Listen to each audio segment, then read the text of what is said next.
Well, put your hands together for your next performer to the stage. Give it up for Pat Yoder, everybody. Pat Yoder!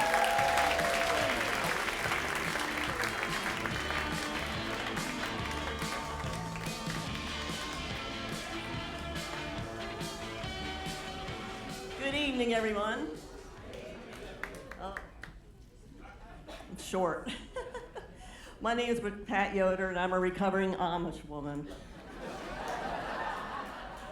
How art thee? With a name like Schmuckers, you gotta taste good. With a name like Yoder, you gotta be Amish. Except I'm not a rich one. I know here in Sarasota you have a lot of Mennonites right off of Bay Vista. Yeah, well the Amish are kind of like them, but a lot stricter.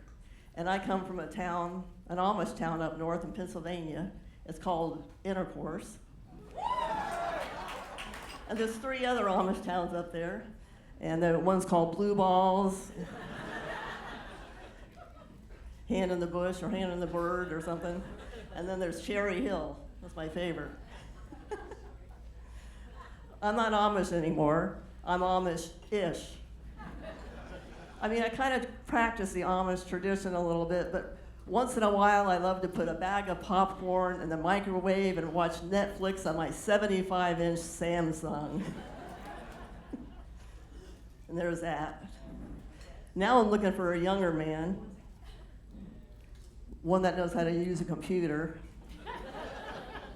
I already know I'm going to hell, so being Amish. I know you don't think this is a traditional Amish outfit, but it really is. I mean, I would walk around the Amish community and they would say, oh, there's a whore look.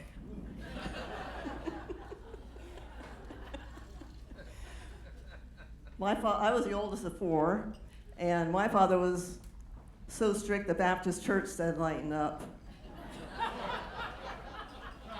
Yeah, he wouldn't let me wear makeup or shave my legs. I'm not sure why he let my brother Amos shave his. They used to call my dad Big Al on the prowl. One day I had a boyfriend over, and then my dad came out of the house and said, son, take your hand off her knee before I knock it off. Boy, I was mortified. Picture this, 8 years later, my younger sister Prudence was having wild, passionate sex. My dad walks in, closes the door, and says, I'm not going to tell your mother about this. Boy, that's not what I ever hear. I always hear, wait till your dad hears about this, you know? I went to get my annual pap smear, and this doctor had the biggest hands I've ever seen. They were huge.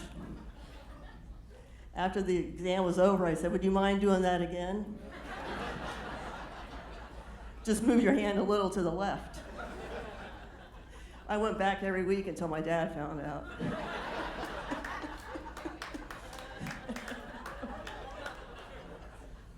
Yeah, I never hear anything from my mother, you know. So, my grandmother, God rest her soul, she left me in her will, she left me her hope chest. I'm still hoping. A homemade quilt, and her vibrator.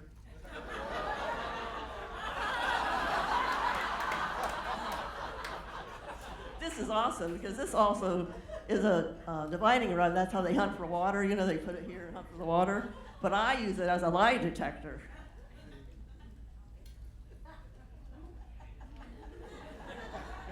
Those aren't real, but very nice. One of the jobs that I had growing up was being churning the butter. You ever seen that? Yeah, churning the butter. I bet if I do that long enough, guys will vote for me. Maybe that's why they said I had the whore look. But these big arms, I mean, I got big arms from churning the butter all the time, you know, so I decided to do something different, so I became a chiropractor. I love my job. I just don't understand why you guys sit under these wallets. They're this thick, your pelvis is all rotated up, it affects your golf swing. And you can go, I can help you out, you know, it might take 10 to 20 visits, but I'll be happy to flatten it out, your wallet.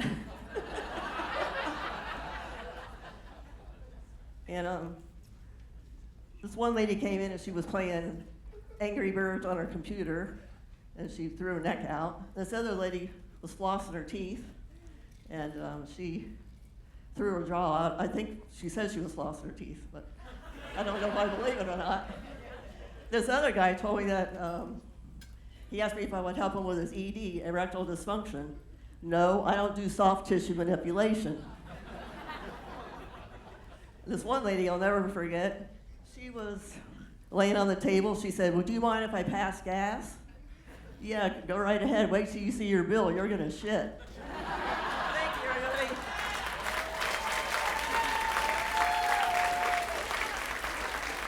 Pat Yoder, everybody.